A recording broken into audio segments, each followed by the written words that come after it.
Ladies and gentlemen, our third bout of the evening. Please welcome our competitor, 21 years old, 5'11", 200 pounds, a submission fighter out of Lockford, California, 1-0 in professional competition.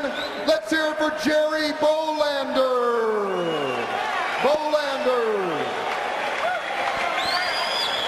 And his opponent, a pit fighter out of Las Vegas, Nevada, 31 years old, 5'10", 330 pounds.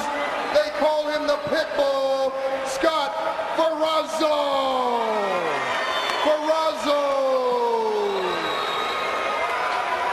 Well, here's a look at the tail of the tape in this David versus Goliath format.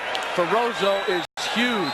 330 pounds versus Bohlander at 200. The disciplines, pit fighting, shoot fighting, but Bohlander really has changed over to overall submission fighting. Ferrozzo, 10 years older, not much of a differential in height. Weight is where it happens. California and Nevada, two West Coasters here. The Pitbull, confident, charming. Let's see if he backs up his words. He says he will bring this fight to the next level. Big John McCarthy will start it up. Are you ready? Let's get it on. And we're underway. Ferrozzo a little late coming out of the corner. He's wearing those open gloves that Tank Abbott wears. Boy, good kick. Here comes Ferrozzo. Well, that's the problem with throwing those leg kicks. You're open for grappling, you're also open for punching. Ferrozzo landed a couple left, and now Bohlander lands the right. Just a straight throw, no impact there, but there's impact. Wow. Whoa. Somebody's bleeding. And it's Scott Ferrozzo. He's bleeding above the left eye. Ferrozzo threw him with tremendous strength. Well, short, stocky body, it's hard. It's very easy for him to get anybody over his center of gravity. Now the question is, will it be the wrestler or the submission fight? Well, there's the choke. He's trying to choke here, but I'm sure Shamrock has schooled Jerry Bohlander in how to counter that. Right, he's got his arm working its way in there right now, yeah. And now Ferrozzo just using that outright weight. I like what Bohlander did. Go up against the fence and let Ferrozzo there have to expend energy into the fence as opposed to Bohlander having to hold himself up. Nice knee attempt. Ferrozzo showing a lot of different tactic here. Bohlander is hanging tough. I would not want to wrestle with Scott Ferrozzo under these kind of conditions because he is so short, it's hard to do anything to him. If he crouches over, you got about a foot window to try to get underneath him to attack the legs. And look at his upper body and size. It's been very difficult to manipulate him openly with grappling skill. And right now it's the leaning weight of Ferrozzo up against Bohlander. Bohlander with a headbutt. Oh, a knee by Jerry Bohlander. Looking in there for the choke now. The head exposed of Scott Ferrozzo if he can work his arm in there. And look how poised Jerry Bohlander is. Very much so. He's just leaning against him with his weight. You know, I don't see him panicking like some fighters. He's climbing the octagon. The fence has been raised by 6 inches to protect against the taller fighters. Smart move by Jerry Bohlander. You can go ahead and you can grab that singlet that Ferrozzo's wearing and use it for leverage. Jerry wants to choke. Not much of a neck there to choke, though. He has to get that really clean. Knee by Ferrozzo. Ferrozzo looks like he's just trying to pin him into the fence here and keep him from moving. And again, he's trying to stay upright to keep that choke from becoming really effective. Bohlander holding the poise.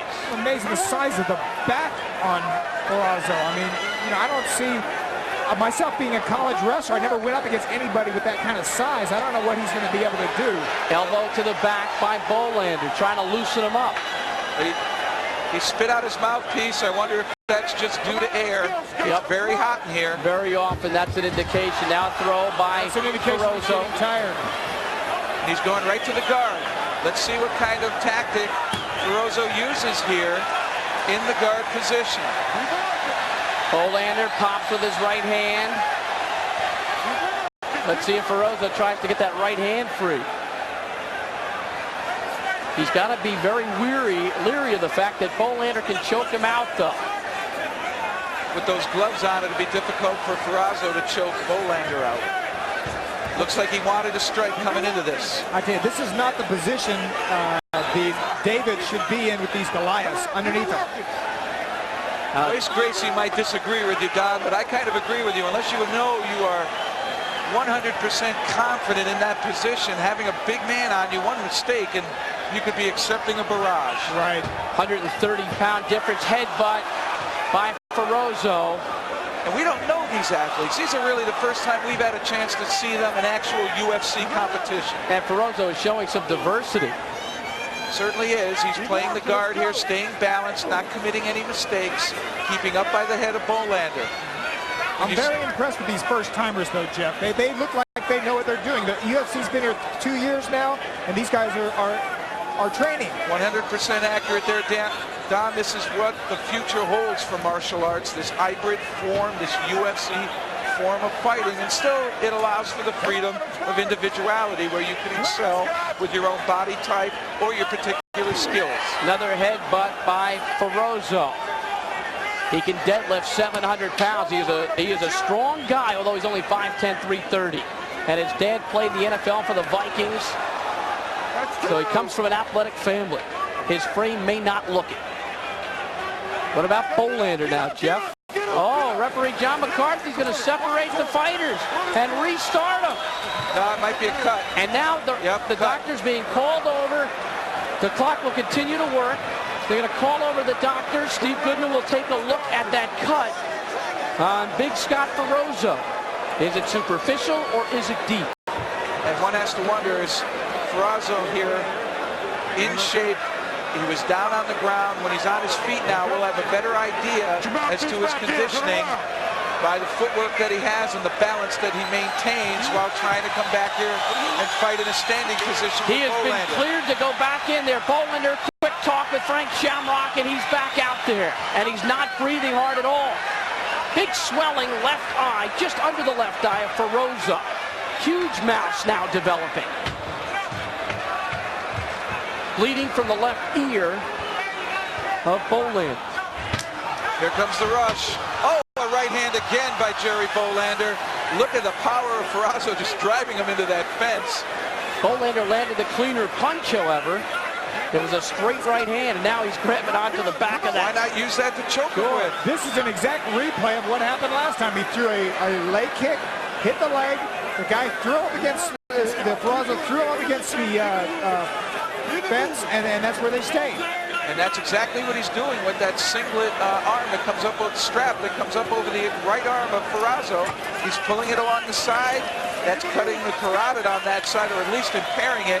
But if he can get it around the front of Ferrozzo's neck, then it can be used for a choke. And what we have seen from the likes of Ken Shamrock and Royce Gracie and Dan Severn is the ability not to panic, to work and just continue utilizing your own game plan. That's what Jerry Bohlander's doing. I think so. And now Big John McCarthy separating. They're going to just start him again in the middle. Another restart. Frank Shamrock climbs all the way up to the top of the octagon to talk quickly. Here we go. They started again. Here they go again. Again, the rule is if they maintain a position, it's almost like a stalemate in wrestling, it's called, where neither wrestler can improve their position. They bring them back to the center, start them on their feet. Here they bring them to the corners and start them in a standing position. John Longstreet, Shelly Eichhoff, Darren Gray are the trainers for Ferrozzo. Bruce Buffer and John Longstreet are the managers. And the David here doing a great showing against the Goliath. The David looks less for the wear and tear. He looks fresher than Ferrozzo. And right now, Ferrozzo is doing what a nose guard does. He just comes off the ball and comes at you knocks you up against the fence, and that is all. I don't think there's a lot of technique there. He does have good wrestling ability. It's very difficult to off-balance. And with that power, it's even better. He just pins him up against the fence. But here where it shows, he doesn't have an offense. He doesn't do anything after that. He doesn't have an offense. 2 minutes. 2 minutes to go in this 10-minute quarterfinal bout. So far, Don Fry and Paul Barlett have advanced in this David versus Goliath tournament. Bohlander has landed good, clean, short right hands against that eye of Ferrozzo, and that's where the cut came from. That's where the bleeding's coming from. A little foot stomping from Ferrozzo, a la Marco Ruas, who started that trend in Buffalo in UFC 7. Jerry's been watching tapes, obviously. Hey, I think the tapes are out there, and everybody is adopting this form of hybrid style. Cross-train. Pick out the stuff that works for you, discard the rest. 90 seconds or less remaining. Bohlander very, very strong for 200 pounds. He's only 21 years of age, and he's showing it. And Bohlander pulls down Ferrozzo. Oh, this could be a choke right here. Oh, he let it go. He had a guillotine choke, and he let it go. But it's still in there. He's still got it. His arms are locked.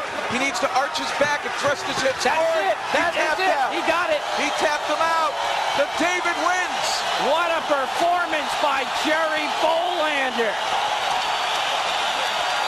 Ferrozzo is okay. Bohlander got in the choke. He missed it, as you said, Jeff, the first time, but he still had it.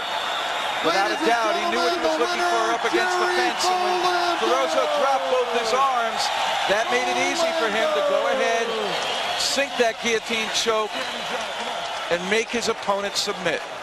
9:05 by submission, and I got to believe another upset. Absolutely. Because of the strength, just the sheer strength of Ferrozzo, slamming up against the fence in the early rounds or the early minutes. Jerry Bohlander, let's take a look at it once again.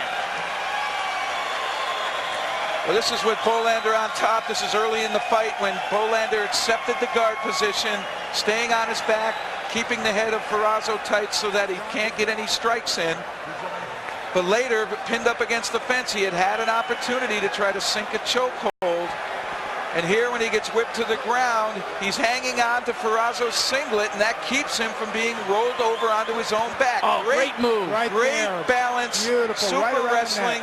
That's a wrestling technique there, just staying in a good sprawl. And here, when Ferrozzo comes up, the neck exposed, he sinks his right arm in when he hits the fence here. That's when he locks his arms, gets that guillotine choke. Ferrozzo tops out. Here in the choke now, and you'll watch for Ferrozzo here to tap right there on his right thigh. He's tapping out to John McCarthy. McCarthy all over it. Great job by Bohlander.